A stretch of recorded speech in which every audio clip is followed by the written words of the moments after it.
Good morning, good morning.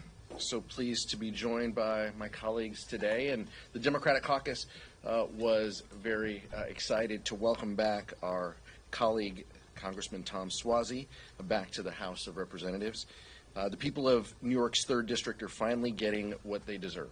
A problem solver who is ready to deliver to defend the freedoms of working families. In contrast, last week, extreme MAGA Republicans carried on their anti-abortion movement, and they secured another legal victory. This time, the Alabama Supreme Court jeopardized the use of IVF in the state. While gut-wrenching, this is exactly what Republicans have been fighting for, and their record is clear. After Republicans swallowed their pride and supported Donald Trump, he made good on his pledge to stack the Supreme Court with partisan judges that would overturn Roe v. Wade. This is something that he openly bragged about. In Congress, 96% of House Republicans turned their backs on women and voted against the Right to Contraception Act. 147 Republicans signed the amicus brief asking the Supreme Court to ban mifepristone. And now the Speaker of the House and 169 other congressional Republicans have sponsored a bill that would end IVF as we know it. All of this happening today while Republicans continue their march across America to restrict abortion access. Don't let MAGA Republicans tell you any differently. They are preparing a nationwide abortion ban that would end reproductive freedom in all 50 states. The American people are going to see through these lies and their desperate attempts to change their own records. And now, even as we have a funding deal in place, extreme MAGA Republicans continue to shove their extremist agenda down the throats of working families. We've been down this road before. The extremists continue to torpedo bipartisan deals. That's been the hallmark of this Congress. House Democrats will not allow any policy writers that gut life-saving programs and limit access to reproductive care. We want common sense solutions to fund our government, fulfill our national security needs, and secure our southern border. Now let's get this done. Now, Vice Chair Ted Lieu. Thank you, Chairman Aguilar. The star witness for the Republicans' sham impeachment proceedings was indicted by the Department of Justice for lying about Hunter Biden and for spreading Russian disinformation. Public reports are that this star witness met with Russian intelligence. And so what we have here are Republican members who have been trying to take out an American president through impeachment using Russian disinformation.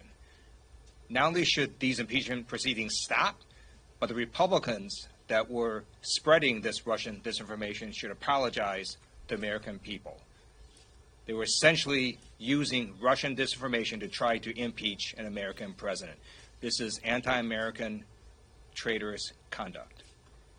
Additional anti-American conduct we see come from the House Republicans who are unwilling to put a national security supplemental that passed with bipartisan support from the U.S. Senate on the House floor.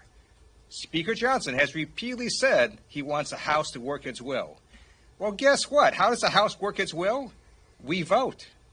Just put the bill on the floor for a vote. Let us vote. Maybe it will pass, maybe it won't pass. But if you don't want it to pass, then you make your argument for why you don't want it to pass. We think it's going to pass, but let the House vote. That's how the House works its will, not behind closed doors with Speaker Johnson and crazy people like Marjorie Taylor Greene. That's not how the House works its will. We work our will by simply voting. And then the third thing I'd like to talk about is how Republicans not only want to ban abortion, they now want to ban IVF. And we have with us an amazing representative, Terry Sewell from Alabama, who's going to discuss what's happening in Alabama as well as across the nation with regards to IVF. Thank you, Ted. I'm Congresswoman Sewell of Alabama's 7th Congressional District. As the only Democrat in Alabama's congressional delegation and the only woman in Alabama's House delegation, I join in expressing my outrage over the recent ruling effectively banning IVF treatments for women who are simply trying to have children. This decision is alarming and unacceptable, and we are already seeing its chilling effects as clinics cut off fertility treatments in fear of prosecution. On Tuesday, my office hosted HHS Secretary Javier Becerra for a roundtable discussion in Birmingham, Alabama, to hear directly from Alabama women on how they will be impacted. Many of them have spent years desperately trying to have children. Some have devoted their life savings to fertility treatment, only to have their hopes and dreams ripped away by Republican judges on the Alabama Supreme Court. Patients undergoing IVF already face significant emotional, physical, and financial challenges, and this decision will only add to their fears and anxieties. Now, let me be clear. Women in Alabama and across this nation deserve access to a full range of reproductive health services. And that includes women who would like to grow their families but have had difficulty doing so. Frankly, it is actually unimaginable that in the year 2024, we would be fighting this fight. Surely, reproductive freedom was a battle that my mother's generation won. But everywhere we look, old battles have become new again as mega extremists work to erode our hard-fought rights and freedoms and roll back our progress. Make no mistake, while some of our colleagues across the aisle are attempting to backtrack the role that Republican officials have played in creating this nightmare, they still own it. Even today, over 60 House Republicans, including Speaker Johnson himself, are currently co-sponsoring legislation that will ban IVF nationwide. We cannot stand by as politicians work to strip women of their reproductive rights, nor can we accept a world where women today enjoy fewer rights and freedoms than their mothers and their grandmothers. House Democrats are working hard every day to restore the protections of Roe v. Wade into federal law and to protect the reproductive freedom of all women everywhere. With that, I want to thank my colleagues for allowing me to go on record about this alarming decision by the Alabama Supreme Court and how this is really owned by mega extremists and by House Republicans. Thank you, Terry. Questions? Danielle? President Biden is going to the border today, and you know better than anyone that Latinos are not a monolith. A lot of Latino voters down there, swing districts are very concerned about the border. What do you think his message needs to be, considering that neither chamber is looking at border provisions, and he needs to share that he has concerns about the border, but prove that he's doing something? I think President Biden is exerting leadership. He's visiting. I think his first message is, I'm here to listen. I'm here to see with my own eyes what they are experiencing. But the experiences in each border community are different. We see that in Texas. We see that in Arizona, in California. Each border community is going to have its own unique concerns and opinions on this. And I think President Biden is there to see that. But the message is very clear. And I know House Republicans devoted a little bit of their time talking about this issue, but where are they on this? I mean, this is the responsibility of Congress to update our immigration laws and address this. And for over 30 years, Congress has avoided that. And the minute that there is a bipartisan solution, Donald Trump pulls the chain of House Republicans and pulls them back. And so, that's what we see. And so there is no leadership, and House Republicans have no right to say they are focused on solutions when they're the ones who are creating the issue and walking away from solutions and walking away from bipartisanship. There is no solution at the southern border that gets done unless it's in a bipartisan way. And that's why it's laughable that H.R. 2 and all the silliness that House Republicans continue to put forward. It's on us to fix this issue, and it has to be done in a bipartisan way. The Senate attempted. Donald Trump told them that they couldn't. Max?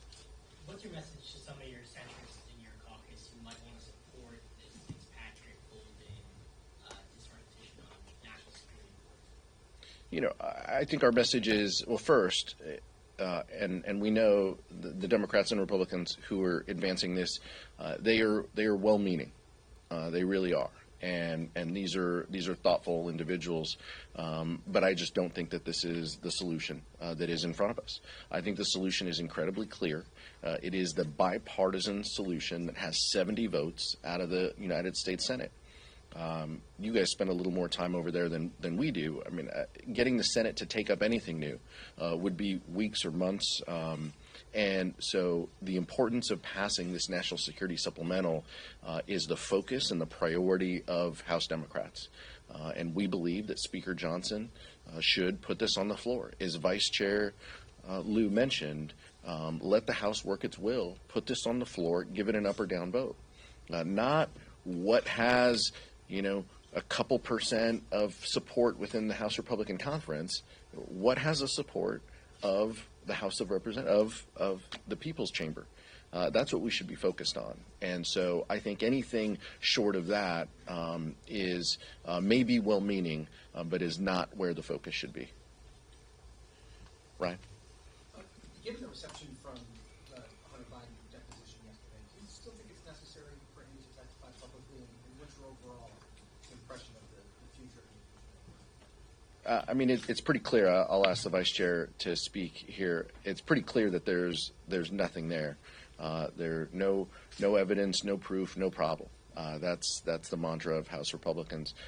I'll leave it up to the committee. I know he previously requested to testify in public.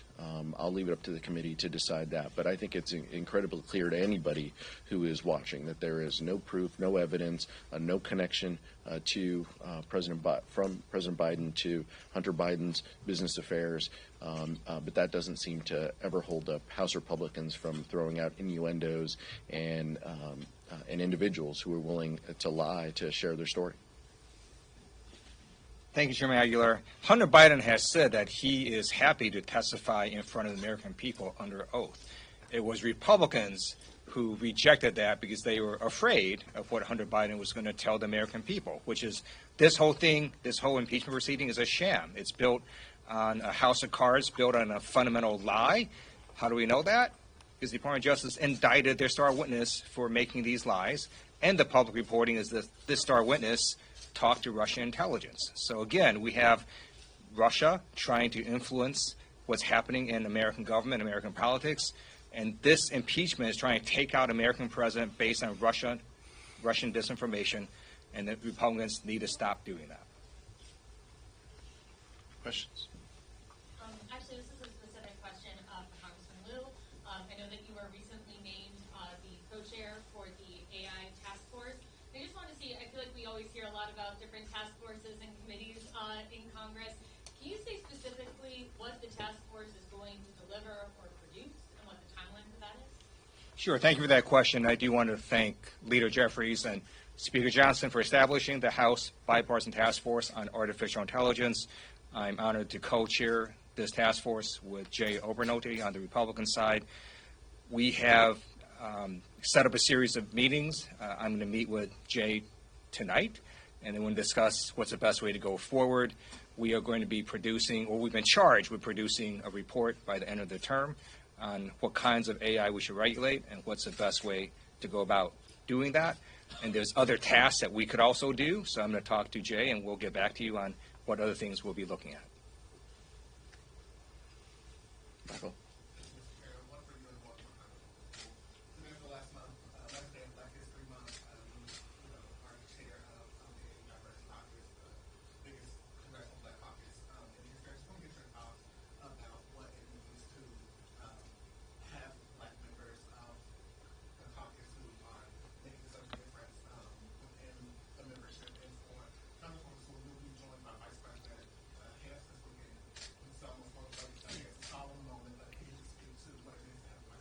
Absolutely.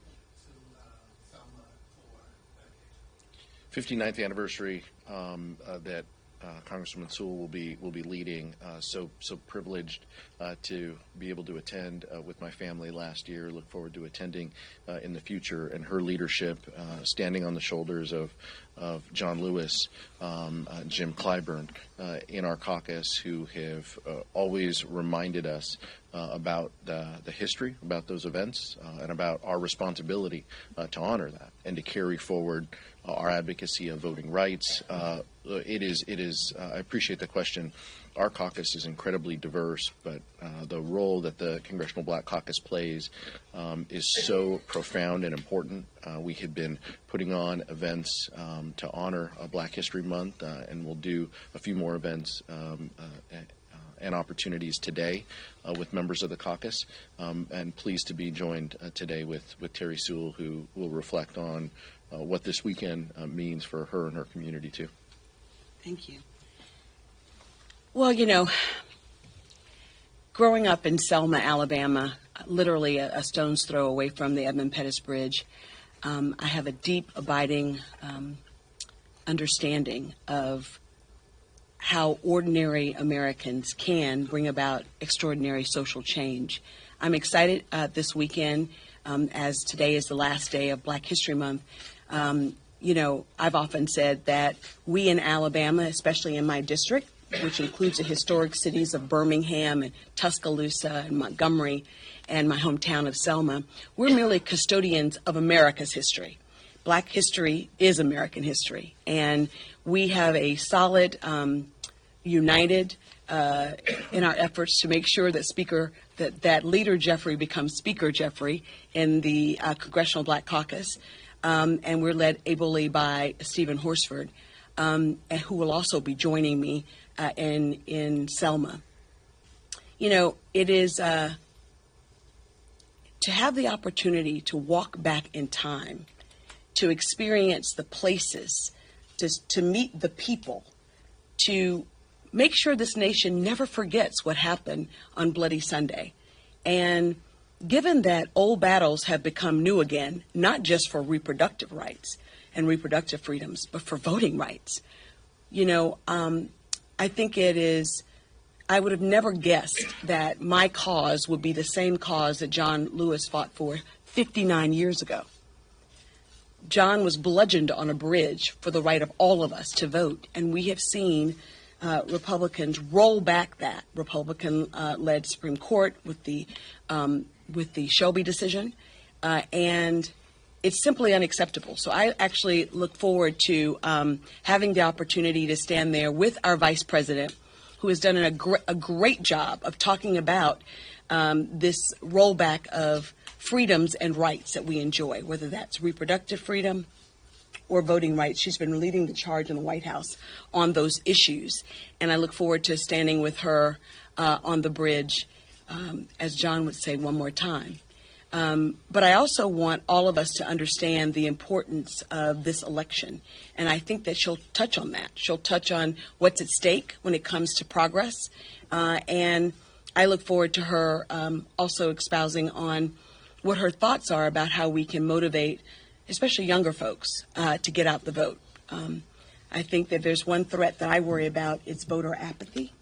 And I'm going to use this opportunity this weekend to talk about the difference that we can make when we vote. And when we vote, we win as a nation. And when black folks vote, I think that they make a difference. Look at Atlanta. And so I really will take this opportunity to not only share with my colleagues the great history that lives and breathes in my district, but also to challenge them to go back and rededicate ourselves to the struggle for which John Lewis and so many others, known and unknown, fought for. Oh, yes. And then also, I just want to note that the State of the Union this year is on March 7th. March 7th, 1965 was the actual day of Bloody Sunday. It was on that bridge on March 7th that John and those marchers were bludgeoned and run over. I mean, we all seen the footage. And I think, I'm sure there was no intention on my Republican colleagues in choosing that date, but we're going to seize the opportunity of having the State of the Union be on that anniversary date by welcoming some of the foot soldiers who will remind all of us that we have a role to play in making sure that this country lives up to its highest ideals of equality and democracy. Thank you, Terry. Questions? There are reports coming out of Gaza today that dozens of Palestinians have been killed while waiting for food aid in Gaza. Hamas is warning they could end these